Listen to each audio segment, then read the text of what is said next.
내년부터 육아휴직급여가 큰 폭으로 인상됩니다. 아이를 낳은 부모의 경제적 부담을 줄여 부담 없이 양육할 수 있는 환경을 만드는 데 실질적인 도움을 제공하겠다는 건데요. 자세한 내용 조정숙 고용노동부 여성고용정책과장과 이야기 나눠보겠습니다. 어서 오십시오. 안녕하십니까. 예, 전 국가적으로 인구 비상사태도 선언이 됐고 저출생이 상당히 심각한 상황입니다. 이런 상황 속에서 좀 더 원활한 아이 키우기 위한 환경 제공하기 위한 목적, 바로 이 육아휴직급여 인상의 배경이 될 수 있을까요? 어떻습니까? 네, 맞습니다. 저희가 실태조사를 해보니까 육아휴직 제도 개선 사항에서 1순위가 육아휴직 급여였습니다. 아무래도 이제 휴직하다 보면은 그게 아니라 소득이 감소해서 네. 육아휴직을 쓰기가 굉장히 부담스럽다 이런 의견이 많으셨는데요. 특히 이거는 상대적으로 이제 소득 수준이 높은 남성분들 같은 경우는 더 그렇습니다. 그래서 그러다 보면 여성에게 또 돌봄 부담이 집중되고 그런 것들이 이제 또 출산을 기피하는 요인이 되기도 한데요. 그래서 저희가 내년에는 육아휴직 급여를 대폭 인상해서 육아휴직을 사용할 때 경제적 부담을 덜어드리려고 합니다. 예, 저희가 준비한 화면이 있는 것 같은데 급여 인상이 한 28.9% 이루어지는 것 같고, 네. 또 동료에 대한 보상 지원, 불이식 처벌 강화 등이 이제 준비가 돼 있습니다. 네, 네. 그렇다면은 육아휴직 급여 총 얼마나 받을 수 있게 되는 겁니까? 네, 제가 일단 총액적으로 말씀드리면 지금 같은 경우는 육아휴직 급여가 월 150만 원입니다. 그러다 보니까 만약에 내가 12개월 육아휴직을 썼다 그러면 전체 받을 수 있는 금액이 1,800만 원입니다. 내년 같은 경우에는 월 최대 250만 원까지 인상이 되고요. 그래서 처음 3개월은 250만 원, 그다음 3개월은 200만 원, 그다음 이후의 기간에 대해서 160만 원이 예. 지급이 됩니다. 그래서 내가 12개월 썼다고 하면은 그게 전체가 2,310만 원입니다. 그러면은 이전 대비 전체적으로 510만 원이 인상이 되는 거고요. 저희가 이제 처음에 좀 높게 급여를 더 구간을 설정한 거는 여건상 길게 쓰기 어려운 분들이 있습니다. 그러면 짧게라도 쓰되 소득 걱정 없이 쓰실 수 있도록 앞부분에 더 수요가 많은 앞부분에 급여를 더 높게 설정을 해놓은 겁니다. 예, 그러니까 네. 1년 기준으로 500만 원 이상이 늘어난 그렇습니다. 셈이고, 그다음에 네. 짧게 쓰는 분들을 위해서 초기에 좀 많이 몰려 있는 맞습니다. 상황입니다. 자, 그렇다면은 기존에는 사실 육아휴직 급여를 이 휴직 기간에 받는 게 아니라 이 복귀 이후에 받는 제도가 좀 있었습니다. 네. 이것도 좀 손을 보셨다고요? 네.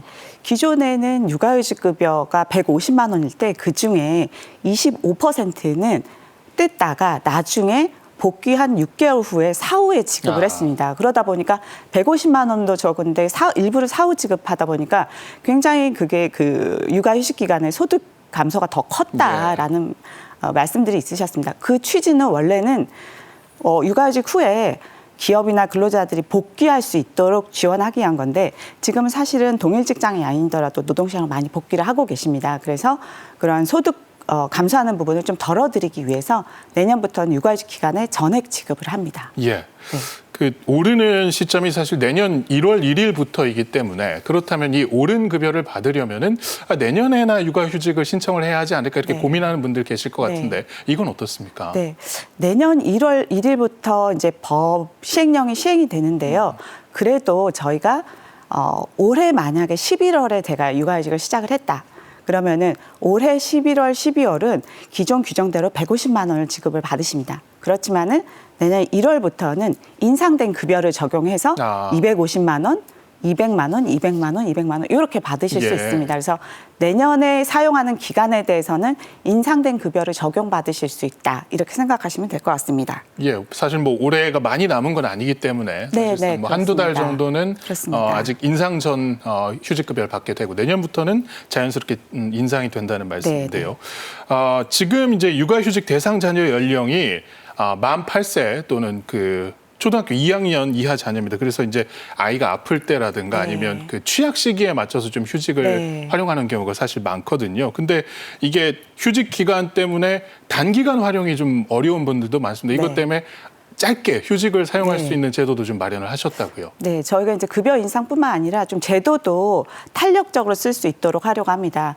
그래서 이제 어린 자녀를 두신 분들은 많이 공감을 하실 건데 아이들이 예를 들어 독감이라든가 수족구가 걸리면 이게 전염성이 있다 보니까 그 기간에 완치 판정이 될 때까지는 등원이 중지됩니다. 그리고 아니면은 이제 갑자기 좀 휴교 휴원이 발생할 수도 있고 또 아이들이 이제 유치원 어린이집도 방학이 있습니다. 그러다 보면 이제 단기적인 그런 돌봄 수요가 발생하는데 그거에 대해서 이제 보통 연차를 많이 쓰시는데 사실 연차라는 게 한정돼 있잖아요, 일수가. 그러다 보니까 좀 연차가 부족하다, 연차가 다 소진돼 버린다 이런 말씀들을 하셔서 저희가 이제 연 1회에 일주 정도는 좀 단기로 그거를 육아휴직을 쓰실 수 있도록 제도를 개선하려고 하고 있습니다. 예. 그 낮았던 출생률을 반등시키면서 지금 출생률을 끌어올린 국가가 바로 스웨덴인데요. 네. 스웨덴이 육아휴직을 통해서, 그러니까 아빠가 휴직을 많이 하는 사례를 활용해서 좀 출생률을 끌어올린 것이 좀 대표적 사례로 꼽힙니다. 해서 우리도 좀 아빠가 육아휴직을 사용하는 문화를 독려해야겠다 이런 이야기들 나오는데 이걸 위한 방안도 좀 있을까요? 잘 아시겠지만 저희가 이제 라떼 파파라고 유명하잖아요. 그게 이제 스웨덴에서 라떼 한 잔 들고 유모차 끊는 아버지들의 모습인데 스웨덴 같은 경우도 굉장히 그 노동력이 감소하면서 여성의 경제활동 참여가 많이 경제발전 과정에서 참여가 굉장히 중요해졌고 그러다 보니까 여성들이 경제활동을 참여하려면은 어떤 이런 육아휴직 제도라던가 그런 정부 지원이 많이 확대가 되고 또 하나는 문화적으로도 부모가 함께 육아를 분담하는 그런 문화가 이제 조성이 됐습니다. 그런 것 때문에 이제 아빠들이 그 역할이 중요해졌는데 사실은 정부가 이런 가족 지출 육아휴직 제도를 정비하고 이런 것도 중요하지만 한편에서는 문화적으로 우리나라도 부모의 맞돌봄 문화가 굉장히 중요합니다. 그런데 우리나라는 아직 보면은 저희가 작년도 육아휴직급여 수급자를 분석을 해보니까 70% 이상이 여성입니다. 아직도. 지금 많이 계속 지속적으로 개선은 되고 있지만 여전히 돌봄 부담은 여성에게 집중돼 있다. 그래서 저희는 이거를 남성들이 좀 더 제도를 쓸 수 있는 여건 그리고 그런 유인을 좀 제공하려고 하고 있고요. 아까 하나 말씀드린 것처럼 이제 육아휴직 급여를 높이면 아무래도 소득 부담이 줄어들어서 좀 쓰기가 좀 편하고 그다음에 저희가 육아휴직 기간도 1년에서 1년 6개월로 내년부터는 확대합니다. 그럴 때 부모 모두 3개월 이상 사용하는 경우, 그러니까 이제 아빠가 쓸 때 기간 연장 혜택을 볼 수 있는 부분이 있고요.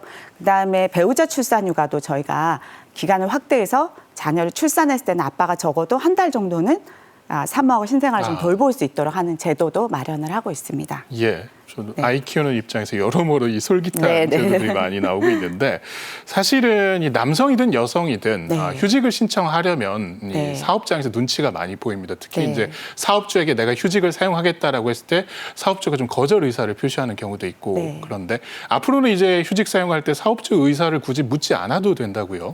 네. 이제 휴직 같은 경우는 어쨌든 제가 그 회사에 다니고 있고 고용관계에 있기 때문에 원래 육아휴직은 이제 미리 좀 신청은 하도록 돼 있습니다. 왜냐하면 휴직이 좀 기간이 길기 때문에 제가 언제 육아휴직을 쓰겠다라고 이제 의사표시를 하면은 그거를 이제 허용을 사업주가 반드시 해주도록 돼 있습니다.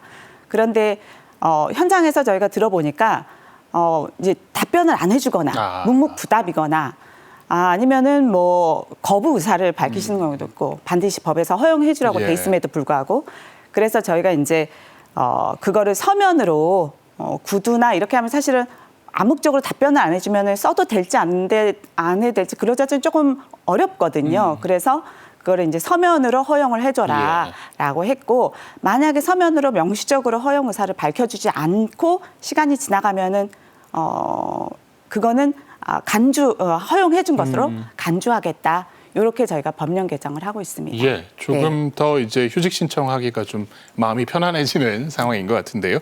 그 사업주 입장에서는 사실 이렇게 뭐 거부 의사를 표시하거나 답을 못 해주는 경우가 업무 공백 때문인 것 같습니다. 그래서 특히나 이제 직원 수가 적은 중소기업 같은 경우에는 더욱 그 비율이 커지게 되는데 이런 것들을 좀 보완하기 위한 방안들도 있을까요? 맞습니다.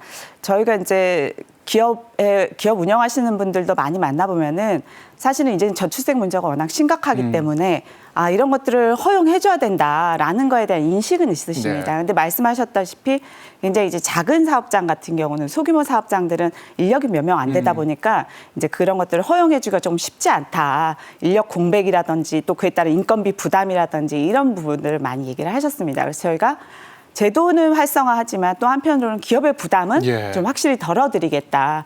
그래서 저희가 대체 인력 지원금을 지금 월 80만 원 지원하고 있는데요.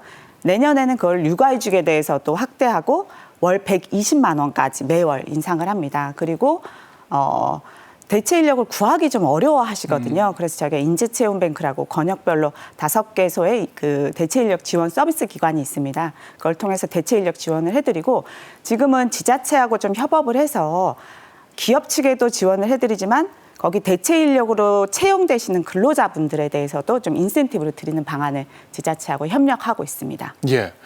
일터에서 보이는 눈치의 또 다른 유형, 이제 동료들 눈치가 보입니다. 이제 사업주 문제가 좀 해결이 된다고 하더라도 내가 비우면 내 일을 동료들이 대신 해야 되기 때문에 업무 부담이 는다. 이런 눈치가 보여서 휴직 신청이 좀 꺼려지는데 이것도 좀 해결 방안이 있을까요? 네, 저희가 이제 실태조사한 거에 따르면은 사업주에 대한 눈치만큼이나 동료에 대한 눈치의 비중이 컸습니다. 아무래도 제가 자리를 비우면 그 업무 부담이 주변의 동료들에게 돌아가기 때문에 그런 눈치가 좀 보인다라고 했는데 그런 부담을 덜어드리기 위해서 동료에게 경제적인 좀 보상, 예를 들어 분담된 업무가 늘어난 거에 대해서 사업주가 좀 보상을 하면은 그거에 대해서 정부가 지원을 해드리는 그게 이제 동료 지원금이라고 하는데요. 올해 7월부터 육아기 근로시간 단축, 육아휴직이 아닌 보통은 2시간 단축을 많이 하시는데요. 근로시간 단축한 경우에 저희가 동료 지원금을 지원하는 사업 올해 7월부터 시작을 했습니다. 그거를 내년에는 육아휴직까지 확대를 해서 시행하려고 합니다. 예. 지금은 일반적으로 이제 직장에서 여성분들이 출산을 하게 되면 먼저 출산 휴가를 사용을 합니다. 그리고 이제 휴가 기간이 종료가 되면 다시 이제 휴직에 돌입을 하기 위해서 휴직 신청을 또 한 번 해야 되거든요. 이게 좀 번거로운 절차인데 이거 두 가지 한꺼번에 할 수 있는 길도 열린다고요? 그렇습니다. 저희가 내년 1월부터 시행하려고 지금 제도 개선을 하고 있는데요. 출산휴가는 사실은 지금은 거의 모든 사람들이 원하는 게 아니라 출산하는 모든 여성 근로자들은 사실상은 갈 수 있습니다. 근데 출산휴가는 확정이 됐는데 사실 육아휴직은 그거보다는 조금 눈치가 보이거든요. 그리고 출산휴가 들어가 있는데 또 육아휴직을 신청해야 되고. 근데 어차피 지금 대부분의 많은 분들이 출산휴가에 이어서 육아휴직을 쓰시는 경우가 굉장히 많아요. 그래서 출산휴가 갈 때 출산휴가와 육아휴직을 함께 신청할 수 있도록 저희가 만들고 또 남성분들도 배우자 출산휴가를 쓸 수 있습니다. 내년부터 한 달 가까이 쓸 수 있는데요.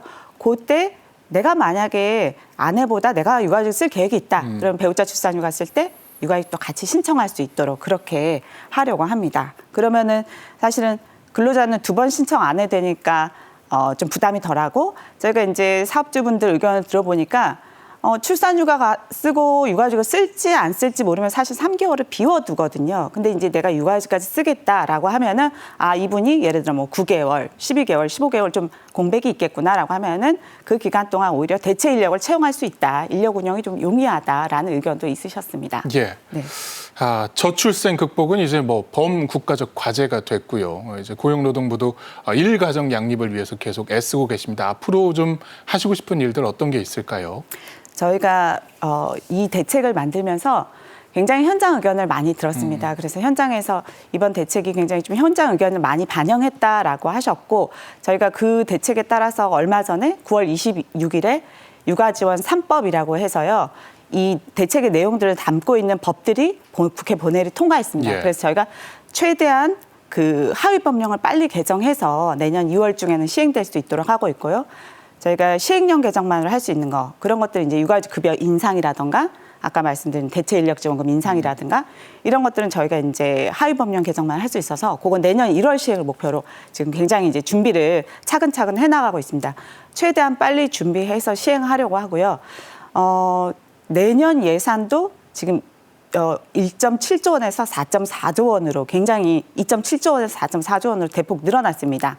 그래서 제도와 예산은 정부가 좀 착실히 준비를 해나가려고 하는데 어쨌든 기업 문화와 현장과 그 인식이 좀 같이 바뀌어줘야지 눈치 보지 않고 좀 자유롭게 편하게 쓸 수 있을 것 같습니다. 그래서 기업 경제단체나 이런 기업들과 함께 저희가 그런 현장의 인식과 문화를 바꾸는 것들 그리고 특히 중소기업들에서 쓸 수 있는 여건을 조성하는 것들 이런 부분에 중점을 두고 추진하려고 합니다.